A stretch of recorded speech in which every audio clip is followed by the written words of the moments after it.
हम सभी ने आदमखोर जैसे शब्द तो सुने ही हैं। एक ऐसी जनजाति जो बाहरी लोगों या आम लोगों को मारकर उनका शिकार करती है। ऐसे आदमखोर पर अब तक कई मूवीज़ भी बनी है, जैसे रॉन्ग टर्न, जिसमें वो जनजाति जंगल में रहती है और बाहरी लोगों को देखते ही उनका शिकार कर देती है। इसके अलावा भी कई बार इस तरह की जनजाति के बारे में सुनने को मिलता है। लेकिन क्या सच में ऐसे लोग आज भी जिंदा हैं जो लोगों को मार कर खाते हैं? आज हम एक ऐसी ही जनजाति के बारे में बात करेंगे। नॉर्थ सेंटिनल आइलैंड ये इंडिया की वो जगह है जहाँ ऐसी जनजाति मौजूद है।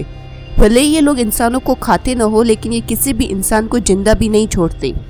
अब तक जितने भी लोग इनसे मिलने गए या गलती से इस आइलैंड पर पहुंच गए, वो कभी भी जिंदा लौटकर नहीं आ सके। अंडमान द्वीप समूह बंगाल की खाड़ी में उत्तरी सेंटिनल द्वीप स्थित है। अंडमान निकोबार द्वीप समूह की राजधानी पोर्ट ब्लेयर से इसकी दूरी महज 50 किलोमीटर है। यह द्वीप प्राकृतिक सुंदरता के लिए प्रसिद्ध है, लेकिन इसकी विशेषता यह है कि यह एक आदिवासी समुदाय, जिसे सेंटिनलीज भी कहा जाता है, द्वारा निवास किया जाता है, जो वहाँ के वातावरण से पूरी तरह से अलग है। नॉर्थ सेंटिनल द्वीप भारत का एक ऐसा द्वीप है जिस पर 60,000 साल से इंसान रह तो रहे हैं, मगर हम नहीं जानते कि वे क्या खाते हैं, क्या बोलते हैं, और महज 30 वर्ग मील के इस छोटे से द्वीप पर सुनामी, तूफान जैसी आपदाओं के बावजूद खुद को कैसे जिंदा रखे हुए हैं। मूल निवासी सेंटिनलीज बाहरी दुनिया से संपर्क करने से इनकार करते हैं। उनकी वॉलंटरी आइसोलेशन और उनके तटों पर कदम रखने के इच्छुक लोगों के प्रति शत्रुता ने यह सुनिश्चित कर दिया है कि यह भारतीय द्वीप पूरी तरह रहस्य से भरा हुआ है। दुनिया की आखिरी असंबद्ध जनजातियों में से एक से मिलना एक खतरनाक काम है। माना जाता है कि सेंटिनलीज लोग दुनिया की अंतिम संपर्क रहित जनजातियों में से एक है। उन्होंने खुद को बाहरी दुनिया से अलग करने का ऑप्शन चुना है और संपर्क के किसी भी प्रयास का जमकर विरोध किया है। उनके संचार का प्राथमिक तरीका ऐसी भाषा के माध्यम से है जो बाहरी लोगों की समझ से परे है, जिससे उनके रीति रिवाजों, विश्वास और परंपराओं को समझना मुश्किल हो जाता है। अब तक जितने भी लोग इस आइलैंड पर गए हैं, उन्हें अपनी जिंदगी से हाथ धोना पड़ा।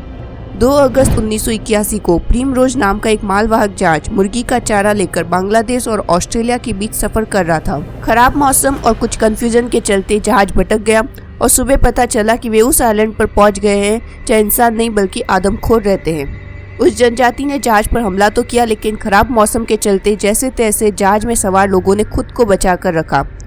मदद मांगने के 1 हफ्ते बाद इंडियन नेवी का हेलीकॉप्टर रेस्क्यू के लिए पहुंचा।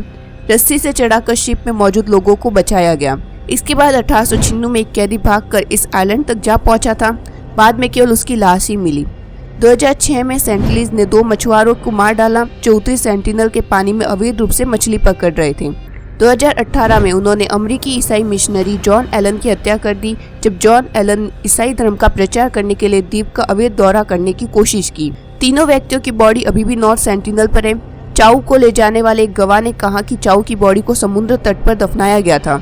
इन नकारात्मक बैठकों के बावजूद सेंटिनलीज ने 1990 की दशक की शुरुआत में मानव विज्ञानियों की एक टीम को द्वीप के तट पर उनसे मिलने की अनुमति दी। टीम ने उन्हें शांति के संकेत के रूप में नारियल की पेशकश की।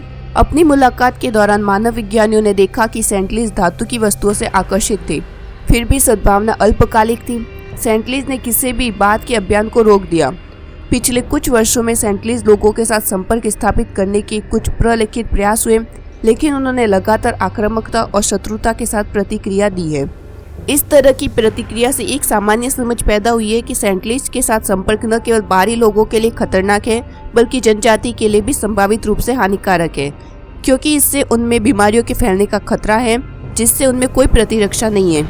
साल 1858 में अंग्रेजों ने अंडमान को अपनी कॉलोनी का हिस्सा बनाया था। तब यह अलग अलग प्रजाति के 7,000 आदिवासी थे। ब्रिटिश के आने के साथ आई बीमारियों के लिए इन लोगों में कोई नेचुरल इम्यूनिटी नहीं थी, इसीलिए 150 साल बाद इनकी संख्या केवल 300 के आसपास रह गई है। अधिकतर जनजातियां तो लुप्त हो चुकी है। सेंटिनली जनजाति एकमात्र जनजाति है जिसे बाहरी लोगों से दूरी बनाकर रखी है और इसी कारण ये बचे हुए भी हैं। 1956 में भारत सरकार ने आदिवासी जनजाति अधिनियम के साथ भारतीय और विदेशी दोनों के लिए इस आइलैंड पर यात्रा के लिए बैन लगा दिया। द्वीप के 9 किलोमीटर के दायरे में किसी को भी जाने की अनुमति नहीं है।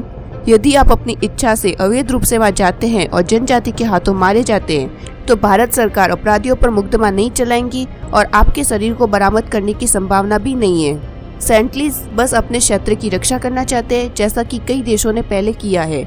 विश्व में 100 अछूती जनजातियां शेष हैं। उनके जीवन के तरीकों और इतिहास के बारे में अधिक जानने की हमारी जिज्ञासा और इच्छा के बावजूद उन्हें अकेला छोड़ देना ही सबसे अच्छा है। वे संभावित रूप से दूसरों की नजरों से दूर अपने दम पर सैकड़ों या हजारों वर्षों तक जीवित रहे हैं। उम्मीद है वे आने वाले कई वर्षों तक ऐसा करना जारी रख सकते हैं। सो ये थी हमारी आज की वीडियो को लाइक और चैनल को सब्सक्राइब करना ना भूलें। मिलते हैं आपसे नेक्स्ट वीडियो में।